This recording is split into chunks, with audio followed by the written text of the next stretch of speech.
E eu falei assim, Senhor, se o Senhor me der uma filha, eu prometo para o Senhor, não importa o que eu passe com ela, eu vou ser a melhor mãe do mundo. E aí eu lembro que eu coloquei a mão na minha barriga, e eu tinha tanta certeza que aquilo ia acontecer, que eu falei assim, Senhor, eu consagro essa gravidez ao Senhor. 5 dias depois eu fiz o teste, eu estava grávida. Nossa. Eu tinha certeza que eu não ia perder, porque foi o primeiro filho que eu pedi com ele. E o que que a gente pede a um pai? Ele não faz. Ele não faz. E aí, quando ela nasceu, com 2, 3 dias de nascido, foi diagnosticado a microcefalia. E quando a gente engravida, Lili, a gente imagina um monte de primeiras coisas para os nossos filhos, né? Então, na minha cabeça, por já ter enterrado uma, ter perdido outro, eu imaginava assim, levando a minha filha na escola, né? Entregando lá e ela correndo com uma florzinha para me abraçar e dizendo que ia ter um ótimo dia de escola. Eu imaginava ensinando a andar de bicicleta. E aí, quando veio o diagnóstico, foi difícil. Deu aquele baque, porque assim, os médicos do Instituto Estadual do Cérebro disseram, Júlia, talvez a Yasmin nunca ande, nunca fale. Então ali, eu lembro com ela nos braços, e quando isso foi falado, estava só eu e ela lá no Rio. E eu liguei para minha mãe. Você estava morando lá nessa Não, época? eu fui para consulta. Foi para consulta. E eu liguei para minha mãe para contar. E eu estava muito nervosa. Eu chorava muito. Mas eu olhei para minha filha e falei, filha, a mamãe vai ser a melhor mãe do mundo. A Yasmin tinha 4 ou 5 dias. Entendi. A Yasmin foi uma criança muito, muito amada, muito desejada, muito planejada, né? Porque o maior sonho da minha vida era ser mãe. Uhum. Então, de repente, você pede ao Senhor um presente. E aí Deus te surpreende com uma coisa ainda melhor, infinitamente melhor do que aquilo que você pediu. Gente, isso é raro. Eu sempre falava muito com ela, que nós éramos muito privilegiadas por isso. Porque Deus olhava pra gente com amor o tempo todo. Então a nossa história foi uma história de amor e de superação ao longo de anos. E eu falava com ela que tudo que faltava nela era em mim que ela iria encontrar. E vice-versa. E assim foi a nossa história de amor e de superação. A Yasmin começou a ter várias dificuldades respiratórias para se alimentar. Eu lembro que foi um baque muito difícil quando a Yasmin não conseguiu mais se alimentar pela boca. E eu tive que autorizar uma cirurgia para que ela se alimentasse por uma sonda gástrica. Ali o meu mundo acabou. Isso foi com quanto tempo? Isso foi em 2018. Com 3 aninhos. Em 2018 ela parou de se alimentar pela boca. Nossa, aquilo era cruel demais. Para mim era muito difícil. Porque todas as crianças que eu via se alimentando, eu imaginava se alimentando pela boca, eu falava, por que não, minha filha? E eu às vezes tinha que ir para um cômodo para o outro fazer comida, limpar a casa. E ela começava a chorar. Eu falava assim, filha, você nunca mais vai chorar, porque eu vou trazer Jesus para ficar com você. E eu apresentei Jesus para ela. E ela nunca mais chorou. Eu deixava ela no ambiente, chamava ele para ficar com ela. Uhum. E eu falava que ele ia cuidar dela. Então eu limpava as coisas e voltava e falava assim, Jesus, eu já acabei, tá? Se o senhor quiser ir cuidar de outras garotinhas, pode ir, mas se o senhor quiser ficar com a gente, tudo bem, mas a Mimi tá comigo. E ela ria, Lili, ela ria, ela gesticulava pra ele. Uhum. E eu tinha certeza que ele tava ali. Ele tava ali. Ele tava falando com ela. Eu também tenho certeza. Que coisa linda, Júlia. A gente tem várias experiências de oração, e que eu acho muito importante falar sobre isso. Eu lembro uma internação da Yasmin, que ela ficou 10 dias sem ter reação nenhuma. E aí os médicos falaram que a situação estava muito delicada.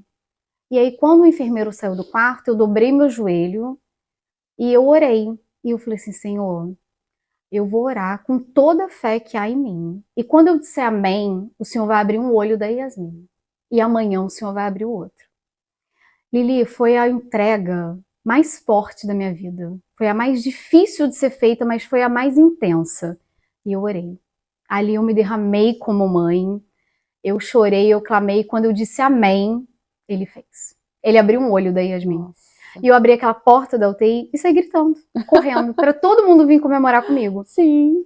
Postei nas minhas redes sociais e pedi a minha cidade para orar. E foi lindo, porque a minha cidade começou a se comover e pediam oração. Daqui a pouco as pessoas falavam assim, Júlia, o nome da Yasmin está no livro. O nome da Yasmin está em tal cidade. E começou a rodar. E aí no dia seguinte, Jesus fez. Abriu o outro olho da Yasmin.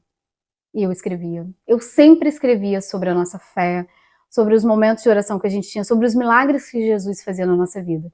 Porque eu achava que era muito importante as pessoas saberem disso. Sim.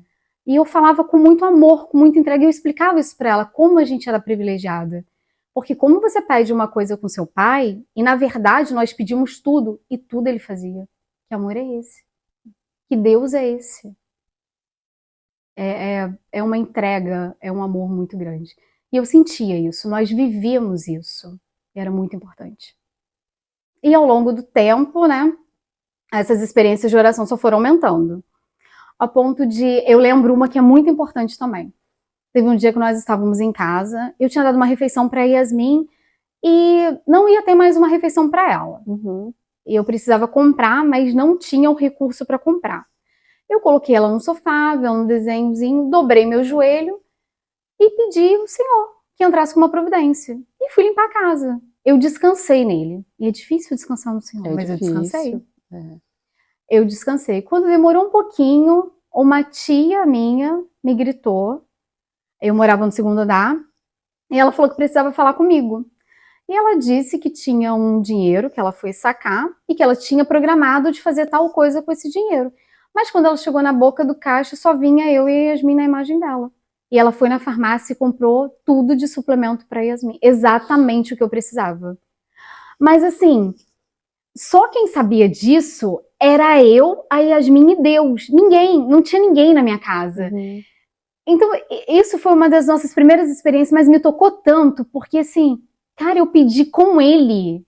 Eu não pedi com mais ninguém, eu pedi com o dono do ouro e da prata. E ele fez. Que Deus é esse? Que vê, que escuta, que providencia tudo que a gente precisa. Então eu chorei, eu me derramei, quando eu subi eu clamei mais ainda, eu dobrei meu joelho, eu abracei minha filha. Eu falei assim, filha, olha como ele ama a gente. Ele nos ama muito, ele cuida da gente nos mínimos detalhes. O complicado era que todas as vezes que eu pisava na UTI, eu não sabia se eu iria voltar com ela para casa. Entendi. Então quando eu entrava, eu já falava assim, dentro de mim, poxa, será que dessa vez eu volto com ela? E às vezes eu comentava com um médico, com uma enfermeira, com alguém lá dentro, eu falava. Porque a gente, como mãe, a gente tem esse medo, né? Sim. E eu falava, ai meu Deus, será que A gente agora não eu quer volto? ver o filho com febre, né? Aí eu falava, será que agora eu volto? Eu pensava muito nisso. Então todas as vezes que eu ia pra UTI, era bem difícil. Eu ia com muito medo. E quando eu voltava assim, a pessoa mais feliz do mundo. Ai, passamos por essa. E eu falava muito pra ela, filha, a gente tá nessa situação. A gente tá só passando por essa situação. Nós vamos sair. E todas as vezes que eu clamava ao Senhor e que eu pedia para que Ele cuidasse dela, para que Ele fizesse um milagre urgente na vida dela, Ele fazia. Todas as vezes. É lindo isso. É lindo. E a Yasmin, ela sempre foi muito querida aqui em Pinheiral, né? Assim, sempre foi. Muito. Sempre tiveram muitas pessoas falando, rezando, torcendo por vocês. E como que foi assim a infância da Yasmin? O que que você conseguiu apresentar para ela, viver com ela? O que que ela mais gostava de fazer? Bom, eu levei ela no Hotel Fazenda. A gente fez festa do pijama, piquenique. Vocês duas. Fizemos. É. Fizemos. A gente dançava. Eu colocava umas músicas no YouTube e dançava com ela. Uhum. A gente brincava de pique-pega e cabaninha. Ai, Era meu muito Deus. legal. Eu cantava umas músicas erradas só pra vê-la sorrindo. Umas músicas erradas, mas bonitinhas. Aham. E eu chamava ela de um monte de pratos de comida. E ela ria. Ela ria de tudo. Eu sufocava ela de amor. Eu dava uns beijos no cangote dela e ela virava. Então, assim, tudo que essas outras mães poderiam fazer com seus filhos, eu transformei numa realidade para fazer com a minha também. E ela amava. Ela amava tudo. Sabe aquela criança que viveu realmente de amor os 10 anos, durante todos os dias? A Yasmin viveu.